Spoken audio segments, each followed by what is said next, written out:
ආයුබෝවන් කියලා පිළිගන්නවා ශ්‍රී ලංකා ක්‍රීඩා ලෝලි ඔබ සියලු දෙනාම.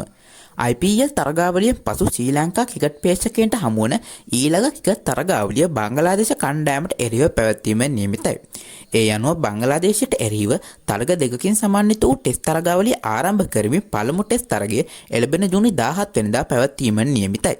බංගලාදේශයට එරෙහිව පැවැත්වෙන ටෙස්ට් තරගාවලිය සඳහා නම් කරන ශ්‍රී ලංකා ටෙස්ට් සංචිතයේ වෙනස්කම් කිහිපයක් සිදු විය හැකි බව ශ්‍රී ලංකා ක්‍රිකට් ආරංචි මාර්ග මේ වෙනකොට සඳහන් කරනවා.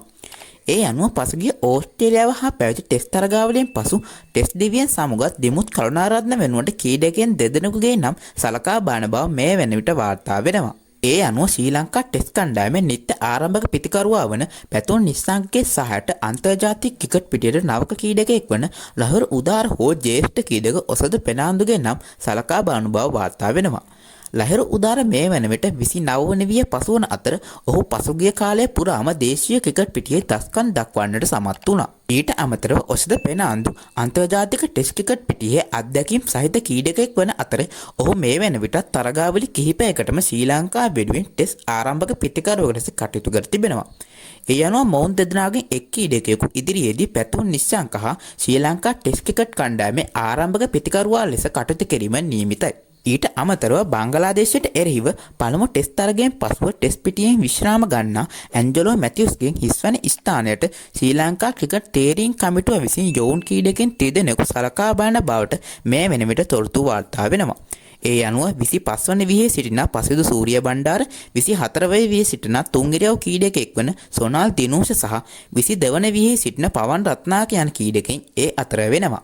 මොවුන් තිදෙනාම මැද පෙළ ක්‍රීඩකයන් ලෙස ක්‍රීඩා කරන අතර පසුගිය ශ්‍රී ලංකා ඒ සංචාර සහ ඉමර්ජින් සංචාරවලදී මෙන්ම දේශීය ක්‍රිකට් තරග පිටියේදීද මොවුන් ඉහළ දස්කම් දක්වන්නට සමත් වුණා. ඒ අනුව පළමු ටෙස්ට් තරගයෙන් පසුව ටෙස්ට් පිටියෙන් සමුගන්නා ඇන්ජලෝ මැතිව්ස් වෙනුවට දෙවන ටෙස්ට් තරගයේදී මොවුන් තිදෙනාගෙන් එක් අයෙකු ක්‍රීඩා කිරීමට නියමිතයි. ඊට අමතරව ශ්‍රී ලංකා ටෙස්ට් කණ්ඩායමේ නිත්‍ය දගපන්දියා වන්නා වන ප්‍රභාත් ජයසූරියගේ සහයට නව මුහුණු දෙකක් සංචිතයට එක් කර ගැනීමට තේරීම් කමිටුව මේ වෙන විට සාකච්ඡා කරන බව වාර්තා වෙනවා. මීට පෙර ප්‍රභාත් ජයසූරියගේ සහායකයන් ලෙස කටයුතු කර රමේෂ් මෙන්ඩිස් සහ නිශාන් පීරිස් යන ක්‍රීඩකයින්ට පසුගිය ටෙස්ට් තරගාවලිවලදී සුපුරුදු දක්ෂතා අතරට පැමිණීම නොහැකි වීම එයට හේතුවයි.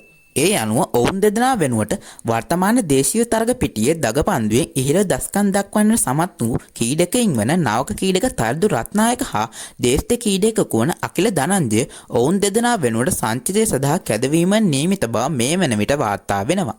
තරිදු රත්නායකට අත් දෙකෙන්ම පන්දු යැවීමේ හැකියාව පවතින අතර ඔහුට පිටිකරණයේ යෙදීමේ හැකියාවද පවතිනවා.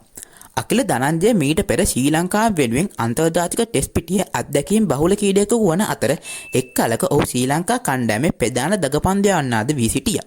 ඊට අමතරව මේ වෙනකොට ශ්‍රී ලංකාව ටෙස්ට් තරග දෙකකට සහභාගී වන බංගලාදේශ සංචිතය නම් කර තිබෙනවා.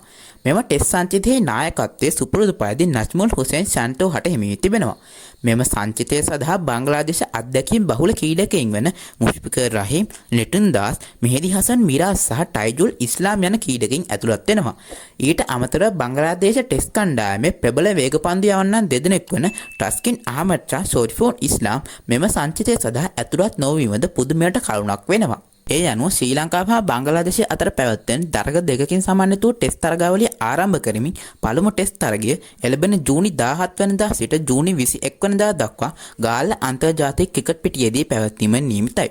ශ්‍රී ලංකාව හා බංගලාදේශය අතර පැවැත්වෙන දෙවන ටෙස්ට් තරගය එළඹෙන ජූනි 25 වෙනිදා සිට ජූනි 29 වෙනිදා දක්වා කොළඹ SSC ක්‍රීඩාංගණයේදී පැවැත්වීම නියමිත වෙලා තිබෙනවා. ඉතින් ශ්‍රී ලංකාව හා බංගලාදේශය අතර පැවැත්වීමෙන් නියමිත ක්‍රිකට් තරගාවලිය දිනෙන් දින උණුසුම් වන අලුත් තොරතුරු සහ ක්‍රිකට් පිටියේ එදිනදා අලුත් වන තොරතුරු එසැනින් දැනගන්න ඔයත් දැම්ම මගේ channel එක subscribe කරලා bell icon එක click කරලා තියාගන්න. එහෙනම් අදට මං ගිහින් එන්නම්. ඔබ සැමට සුබ දවසක්.